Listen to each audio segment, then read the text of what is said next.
Hi, in this video, I'm going to review some problems over gas laws that we have learned in class. There will be two types of problems on the test. One would be problems over combined gas law, and the other type would be over ideal gas law. Now, the problems itself are pretty simple. The real skill involves being able to identify which particular law to use. So I have tried my best to pick out examples that would help you understand the process. So let's get started. So before I go over a couple of problems, I want to talk real quick about the two equations that you guys need to know. So the first equation is called the combined gas law. As you can see on the screen, you have three variables here. You have P, which stands for pressure, V stands for volume, and T stands for temperature.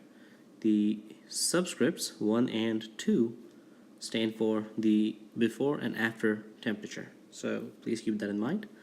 Temperature always needs to be in kelvins. If they give you Celsius, you will add 273 to it. And you can easily identify pressure if you look for these units. So ATM, kPa, which is kilopascals, and mmHg, which is also commonly called torrs. Next up, you have the ideal gas law. The equation for ideal gas law goes as PV equals nRT. You guys already know what P, V, and T stand for. N stands for moles, and R, which is very important, is the gas constant.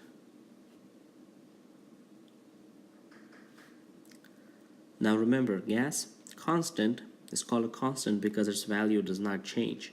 So it's very important that you pay very close attention to the unit of pressure that is used in the problem. So as we have discussed, there are three units of pressure. First is ATM, for which the value is 0.0821. For kPa, it would be 8.31, and for mmHg, it is 62.4. We'll make a note here that mmHg is the same as torrs. So please bear this in mind, that whatever unit you have, that is the value you will use. So if the pressure is given in kPa and you end up using this value as R, then your problem would be wrong. Okay, so it's very important that you use the correct value for the correct unit.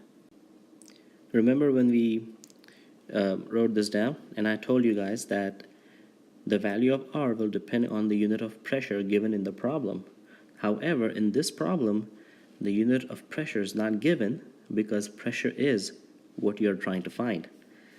In that case, you can choose whichever value you want. So for example, if I decide to go with this value, then the answer I get at the end will have this unit. Now that I have checked that I hit record, let me start over. The example says, what will be the pressure of 100 grams of oxygen gas enclosed in a 3.4 liters chamber at standard temperature? So I underlined all the important information, and I'm going to box the variable that I'm trying to find. So now we know that we want to find pressure, which is your variable P. We're going to use this to find your N.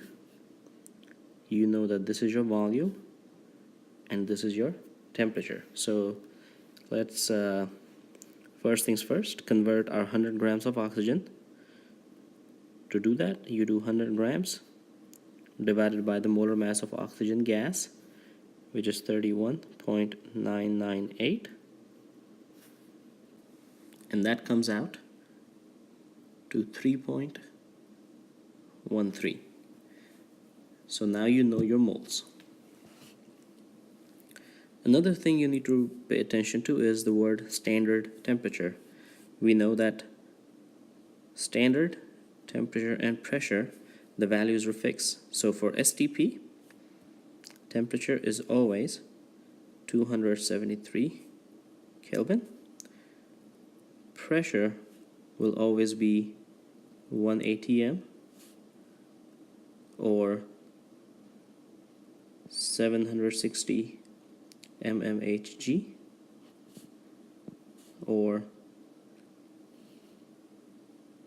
101.3 kPa. So depending on which unit of pressure is given, you will choose the appropriate unit of pressure from these three. So now let's look at the problem, because at this point we should have everything we need. Remember, this is going to be an ideal gas law problem because there is only one of every variable given. They gave you one volume, they gave you one temperature, and they gave you, most importantly, moles. If you recall, moles is not included in the combined gas law. So that's probably your biggest giveaway. Volume, which was, so let's start by writing the equation down. P times V equals N times R times T. I'm going to leave the P as is, and so then it would be N times R times T over V. See, the reason why I did this is because now I know how the equation is going to look like when I'm solving for P. Now we know all the variables that we had, so moles was 1.3. Now here's a big one. What value of R do you choose? So what I'm going to do is I'm going to choose 8.31 as my value of R. And because the temperature is standard, it is going to be 273 Kelvin divided by 0.4 liters. So pause the video and find what answer you get. And after doing this math, the answer I got was 867.42. Now what unit do I choose? Because I used 8.31, I have to put kPa, and this is your answer. Example number 2 says, what will be the volume of a 25 liters of gas that is compressed to STP from 0.3 atm at 20 degrees Celsius? So let's quickly look at what's given in this problem. The problem says that you have 25 liters of gas. You compress it. Now, what does that word mean, compress? To compress means that the volume of this gas sample is going to decrease. Okay, so the answer you get will definitely be lower than 25. So keep that in mind. Now it says you're compressing it to standard temperature and pressure. So as we already know, your temperature is going to be 273 Kelvin. And your pressure, in this case, because they have used atm in the problem already, we will say that your pressure is 1 atm. So you can say that this would be your T2, this is your P2, and V2 is what you're trying to find. Your volume 1 is 225 liters, and pressure 1 is 0.3 atm, and temperature 1 is negative 20 Celsius. So you know you cannot use Celsius, so this would be plus 273. So it's negative 20 plus 273, which would give you 253 Kelvin. Okay, so these are all the variables that are given, and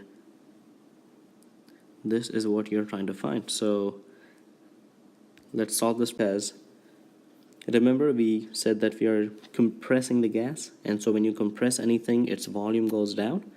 So initial volume was 25, and that special case is, what do you do if, say for example, they had not mentioned temperature at all. And in that case, when you read a problem that only has, let's say, pressure and volume, so you look at this equation, you know this equation is going to be V1, it should be P1 times V1 over T1 equals P2 times V2 over T2.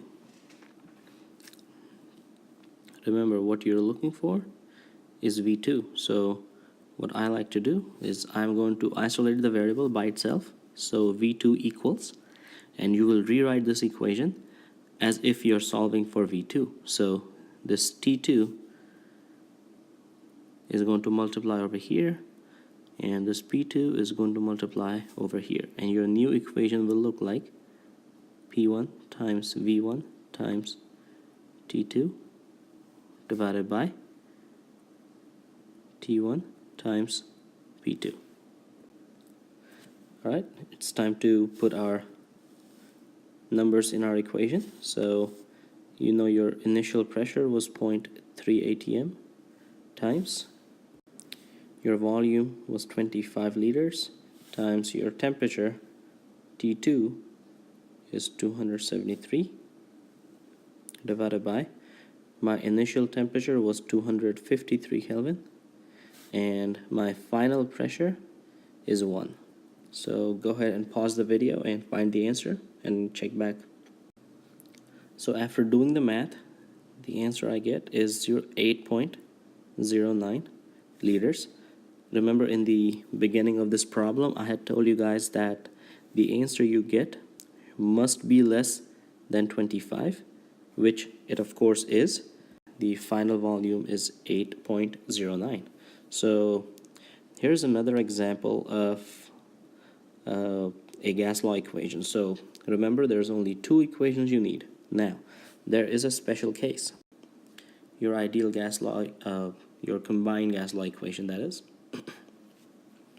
and you just leave that variable out. So if the only two variables mentioned in the problems are pressure and volume, then your equation becomes P1 times V1 equals P2 times V2, and you just leave the temperature out. Alright, so these are a couple of sample problems over gas laws. Please make sure that you note these down, and if you have any questions, please make sure to ask in class, and good luck on your test.